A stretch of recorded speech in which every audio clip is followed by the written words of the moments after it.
स्ट्रेसक विषय में एक प्रोफेसर कतौ प्रवचन देव गेल रहथि। प्रोफेसर साहब एलथि प्रवचन देबाक लेल, ओहिठाम लिखलखिन स्ट्रेस आ दर्शक दीर्घा में हजारों व्यक्ति रहे।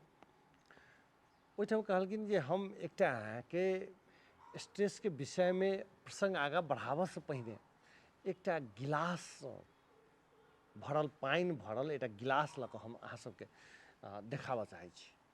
वो एक गिलास के शीशा गिलास में हाथ में रखलखिन आ कहलखिन जे ई गिलास के जे छै से एहिमे पानि हम भरि दै छियै तऽ एहिमे पानि कतेक हेतै।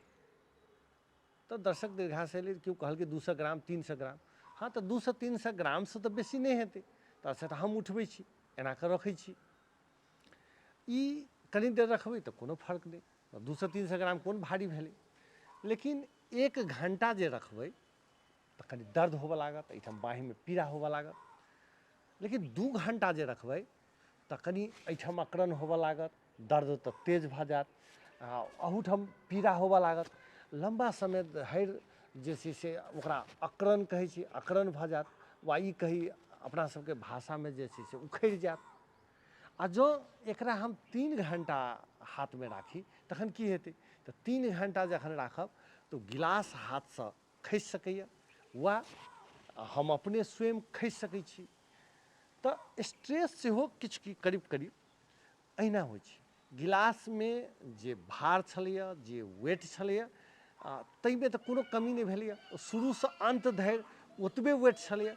लेकिन हमर हाथ में हैंडल हम कनिक देर हैंडल कऽ सकै छी, लेकिन लंबा समय धरि हैंडल नहीं कऽ सकै छी। स्ट्रेस सेहो ओहिना होइत अछि, कनिक देरक लेल ठीक अछि, मुदा लंबा समय धरि संभव नहीं भऽ सकैए।